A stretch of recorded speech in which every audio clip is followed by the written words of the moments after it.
So when we're all gathered around, we want to think about the flight path of them.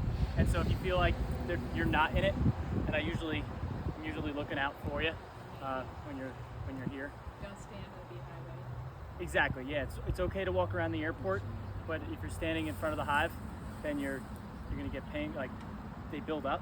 I have 3 hives there, 3 hives there. They're in sets of 3 for no particular reason. It's actually sets of 4 with one missing from each. Yes. So we're gonna add the pollen trap and take a look at a nuke for you. So this is a nucleus colony. There's 5 frames of bees in here. Is this about what you got? Yeah.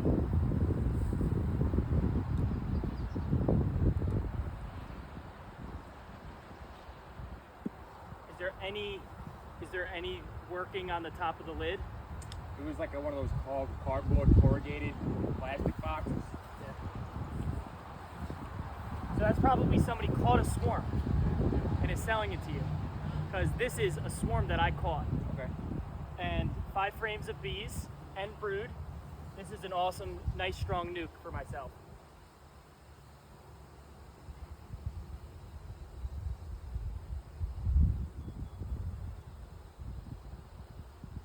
This year was like the year of the swarm. I had so many hives swarm, and I've caught so many hives that have swarmed from somebody else. That makes me feel bad. We had, I think, 9 swarm traps out. 0? We caught 1 swarm in a tree about 100 yards away from our hives. I got swarm traps all around, and I caught 2 like that. They moved into my equipment.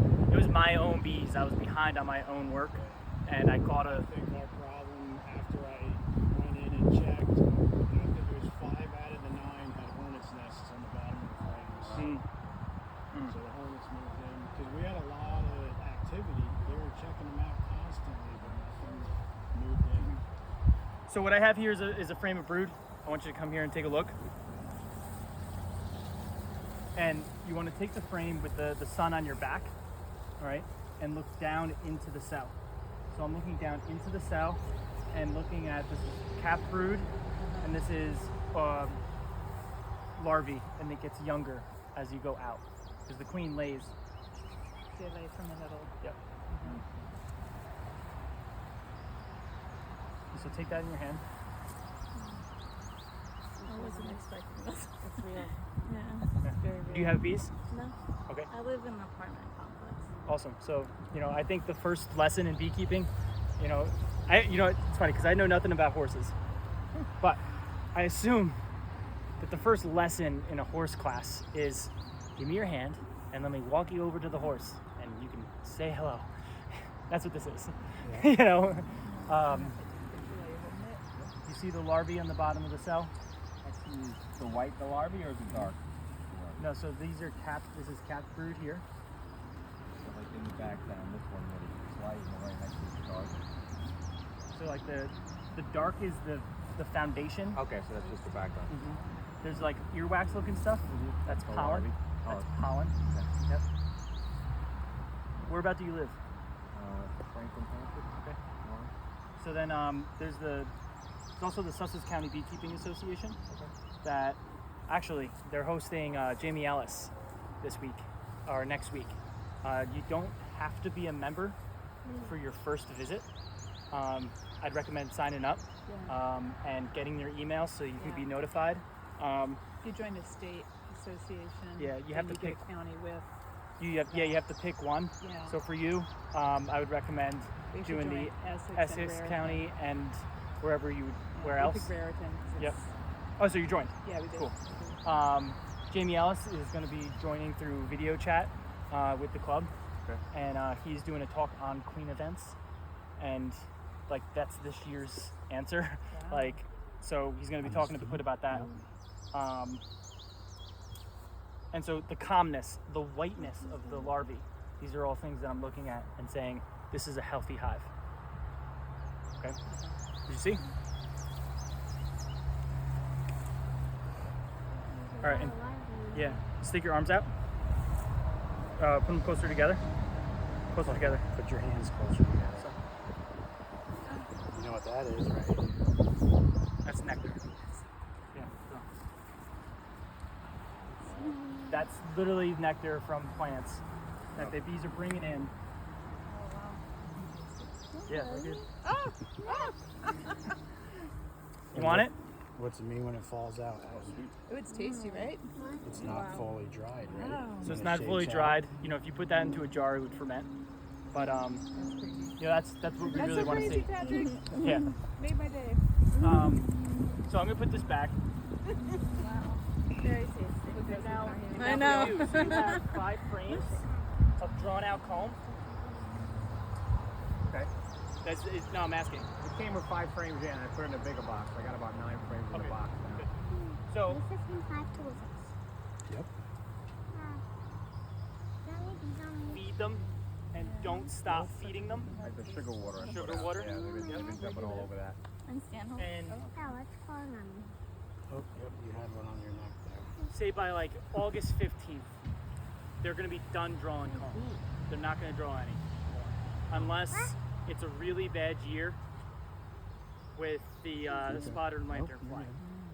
Spotted Dad, lanternfly. make sure your head's not. The problem with spotted lanternfly is that they go to trees and they suck the sap out of the trees. They suck 10 times more sap than they need. And they make a mess of sugar water all over the plants. Our bees clean it up and bring it back and draw comb on it. So it's sometimes a good thing for, Yeah. I like the spotted lanternfly. Not gonna lie. And I say that because I want you to have at least 20 frames to go into winter with. 20 And foundation. 20 drawn 20 combs. comb, okay. Yeah, so that's an old comb, but it is comb. So I'm giving this hive another box for them to move into, and this is most likely how they will overwinter. They will overwinter in a double 2-story nuke. Little honey in there, so that's the dehydrated stuff. And let's everybody take a smell of this. So comb is protected by bees. So you can put your nose in there. Little funky. All right. Thank you. Cheers. Little funk. There's a little fermentation there. And that's hive beetles starting to ruin the frame. So will they clean it out? Bees will protect it. Yeah. So this is the last of the stuff that I need to put under, get protected by bees. Under bee administration. Under bee administration. The best spot for comb is on bees or in a freezer. And that can get expensive. Yes. So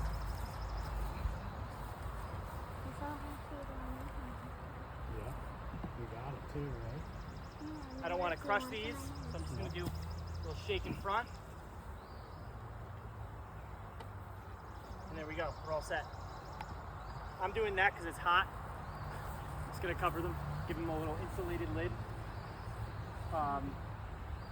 So to review,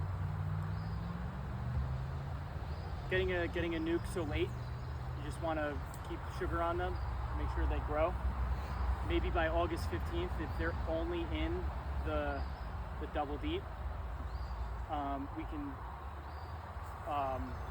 rearrange the hive and make them into a double deep nuke box.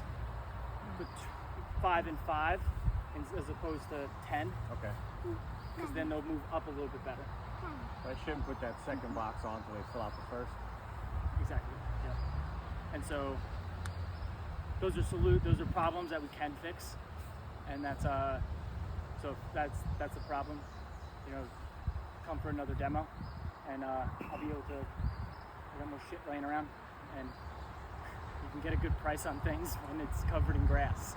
Do So you sell drawn comb or? not drawn comb.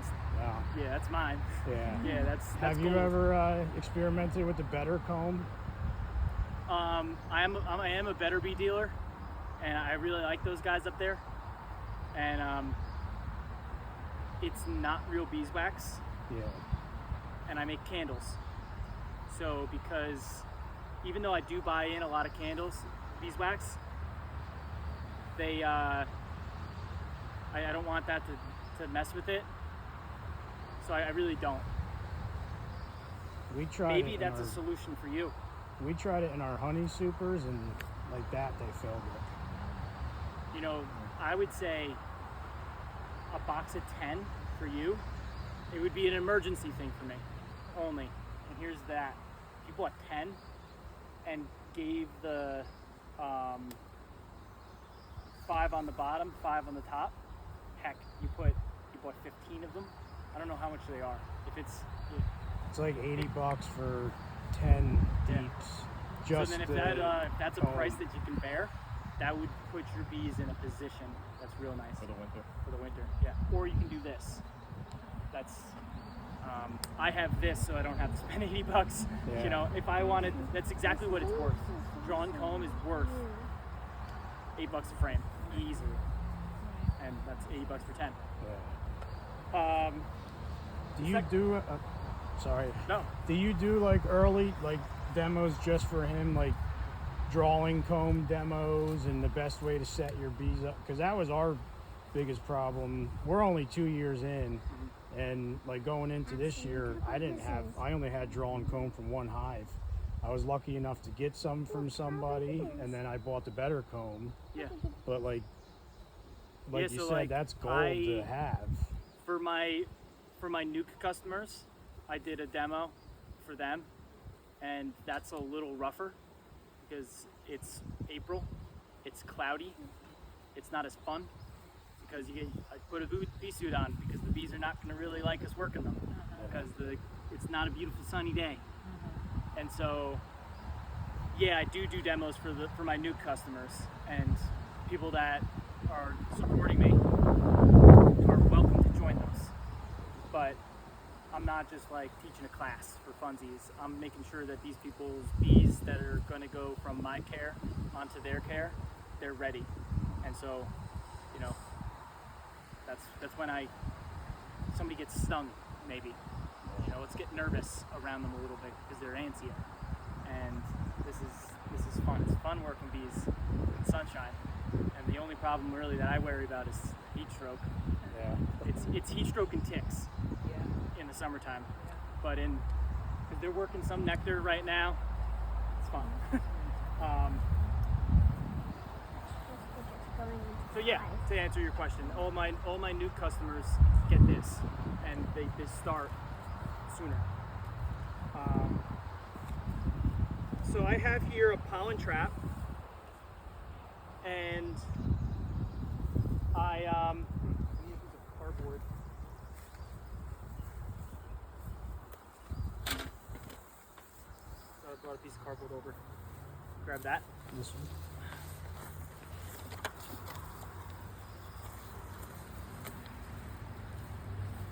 So last year, something that I saw in a hive was a bit strange to me. I went in and the hive was like, they weren't in the full box. Like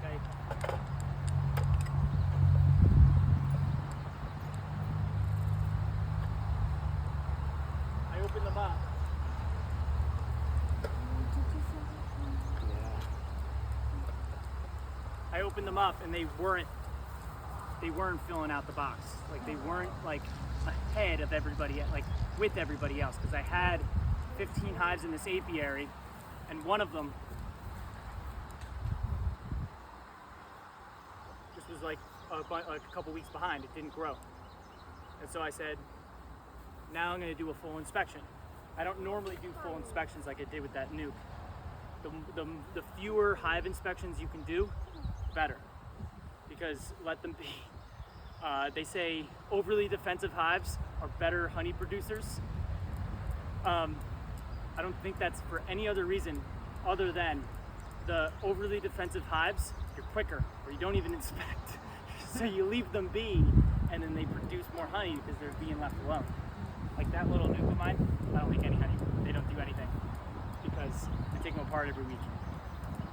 This hive here is in 1, 2, 3, 4 honey supers because I only pop the lid and show. And so I dug deeper into this hive, and the eggs, larva, capped brood, healthy looking. It was white and wasn't yellowish in any way. And that's an important thing because if it was yellowish, I kind of would tear towards American or European foul brood issues. European, not American, European foul brood. But they were white. And then another examine, they were completely dry or almost dry. There was not a bit of pollen in the hive. So like that earwax looking stuff you saw, that's pollen or bee bread. They pound into the cells, they consume that, and they feed the larvae. And so then they were lacking the pollen, and so they were pollen deprived. It was as if, I know that we can breed bees to be completely pollen fixated, and so you have a hive that's almost starving itself from caloric issues. I suspect that maybe this hive was only focused on nectar gathering and didn't produce any pollen or gather any pollen for themselves.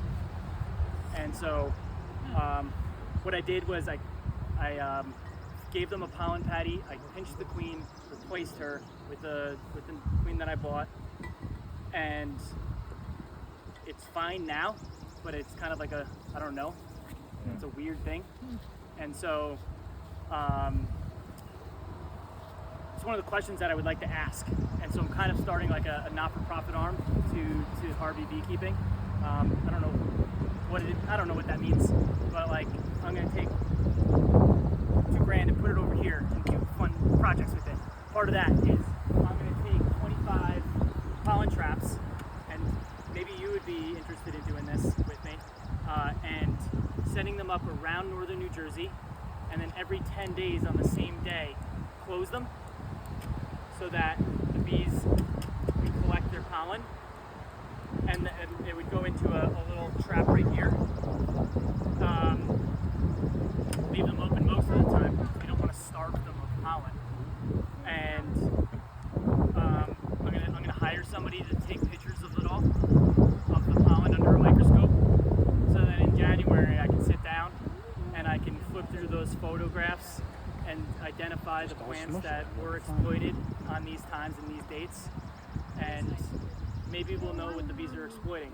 So I'm often asked, what can I plant to help the bees? I don't need you to plant another nectar producer. I'd like you to plant another pollen producer. Where are there gaps in their nutrition? Where are there gaps in your space? Are they not collecting any pollen in the beginning of June? I don't know. So that's that. So the way to do it, if you can actually, could you be a cameraman? Sure. And get a better angle of this? You can take it off completely.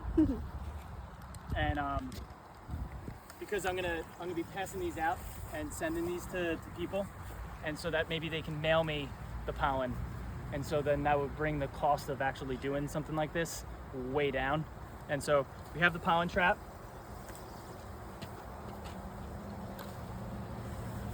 I'm gonna smoke the hive.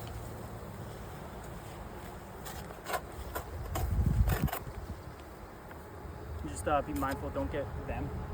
Unless you guys want to be on camera, but we're gonna assume not. I'm putting a piece of cardboard here because I don't know, I need a piece of cardboard I don't know where the actual piece is to hold this up is right now, but I want to demonstrate that you can just use a piece of cardboard to do it. Nothing fancy needed. Just to hold it open. Exactly. Gonna put this into its place. It fits a standard bottom board's length.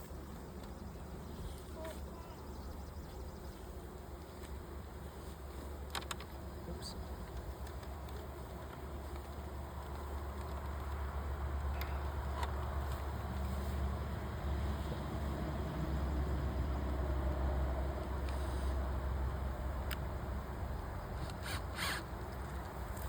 And I dropped the screw. That is not happening. I think I already dropped the extra. Did you grab one from the porch? Please. Yeah. So this will latch on. It can come off in the fall. You can pop it off and pop it on. I'm gonna tighten this screw because I right now only have one.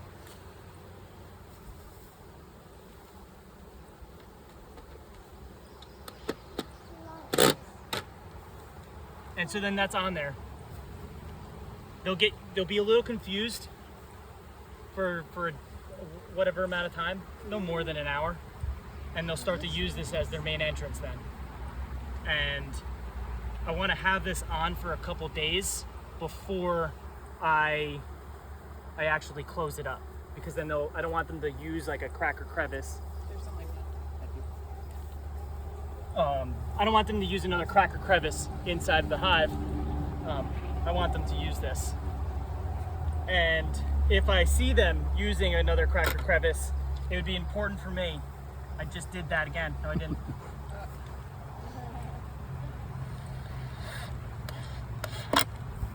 I plug it up with some painter's tape or some duct tape.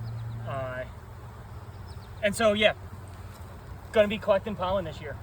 So how's the pollen trap work?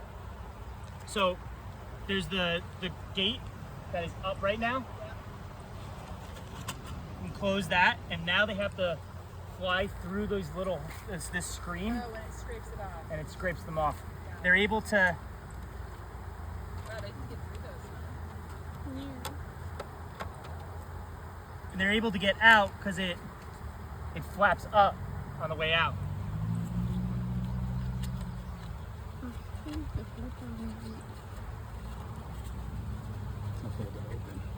So, my little to do. You guys got any questions? How long would you leave that on? I'm gonna leave it on all season, and I'm only gonna activate it on the days that I have scheduled. So I'm only in the process of getting people signed up. Like who wants to put pollen trap on their hive, and what microscope am I gonna need? You know, attached with what camera? That's another question that I need to know. Am I gonna have to spend a lot of money on said microscope? Maybe, but like, what is money for other than buying random stuff like that? Starting to bomb me. What's that? They're starting to bomb me. Yeah. So, yeah, check it out. Like, they've gotten Okay. louder. Put this back because on. My pollen trap is on. But I assure you, in 2 hours, they're gonna be using it like they know how to use it. So, also, I'm super hot. Let's go back. Yeah. Good. Yeah, I gotta get out of the sun.